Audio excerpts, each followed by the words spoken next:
نان مسلم یہ سوال کرتے ہیں کہ اگر اللہ تعالیٰ رزق دیتا ہے تو اتنے بچے اور لوگ بھوکے مر رہے ہیں، وہ کیوں؟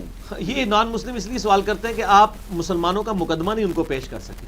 اسلام اگر دنیاوی اعتبار سے دیکھا جائے آخرت کے بغیر تو گوروں کا اعتراض بالکل ویلڈ ہے اور میں گوروں کے ساتھ ہوں، لیکن اسلام کہتا ہے کہ دنیا اور آخرت یہ دو پر ہیں، آخرت کے ساتھ دنیا کو سمجھنا ہے۔ دنیا میں اگر کسی کو تکلیف آئی ہے آخرت میں اس کی ریمیڈی ہوگی۔ اگر زندگی صرف دنیا کی ہے پھر تو واقعی یہ کچھ نہیں ہونا چاہیے۔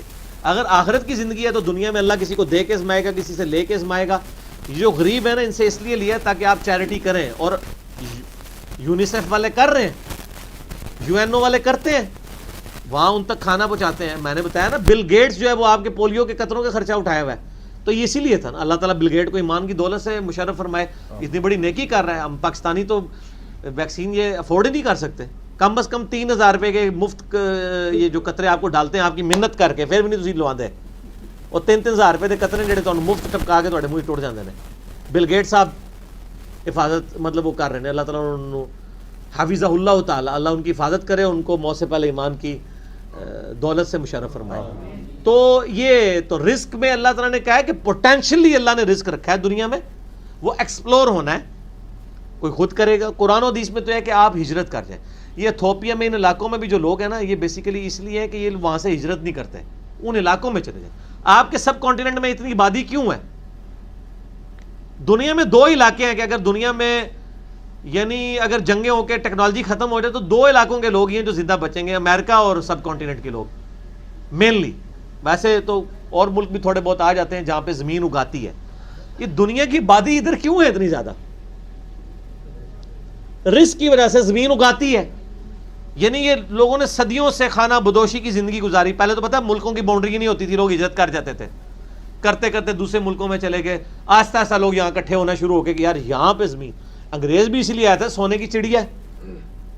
اور میں حیران ہوں، اگلے دن ہم وہ نہر اپر جہلم کے کنارے آ رہے تھے منڈی بہاولدین سے جہلم کی طرف، تو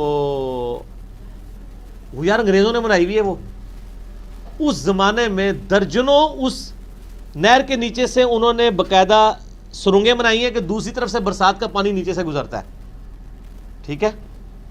پھر ان کے گیٹس بنائے ہوئے ہیں۔ دنیا کا سب سے بڑا نہری نظام پاکستان میں ہے آج بھی، اور یہ انگریزوں نے بنایا ہوا ہے۔ ریلوے لائن وہ بچھا کے گئے ہیں، آپ صرف مرمت کرتے ہیں، ٹریک میں سے صرف پٹری اکھاڑتے ہیں، وہ ٹریک جو ہے نا وہ اتنی بلندی پہ ایسے کر انہوں نے بنایا ہوا ہے۔ یار 1857 میں انگریز آپ کے پاس اس کو حکومت ملی ہے، 1947 یعنی 100 سال بھی اس نے پورے نہیں کیے، اس میں بھی 30-40 سال آپ کے ساتھ لڑائیاں کرتا رہا۔ نیٹ اس کو 20-30 سال ملے ہیں جس میں اس نے وہ کچھ سب کانٹیننٹ میں انڈیا پاکستان بنگلہ دیش میں کر دیا ہے کہ ہم 70 سال بعد بھی اس کا عشر شیم نہیں کر پا رہے، اور وہ ساری دولت ادھر سے لے کے اس پہ لگا کے گیا۔ ٹھیک ہے وہاں بھی لے گیا لیکن بہت کچھ دے کے گیا، ہم اس کے بعد وہ کچھ نہیں کر سکے، ٹھیک ہو گیا؟ تو وہاں بھی کر رہے ہیں، حالانکہ مسلمانوں کے نام ہونے چاہیے تھے اس معاملے میں۔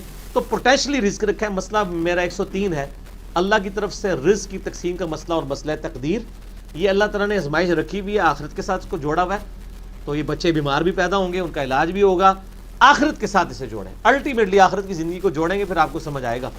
میرا یوٹیوب پہ کلپ ہے ایتھیسٹ اور نان مسلمس کے کوسچنز کے جوابات، 40 منٹ کا، انشاءاللہ وہ بھی انگلش سب ٹائٹل سے ہم لائیں گے، ریڈ بیک گراؤنڈ کے ساتھ ہے، وہ آپ کلپ دیکھ لیں، میں نے اس میں اس مسئلے پہ اور بھی گفتگو کی ہے۔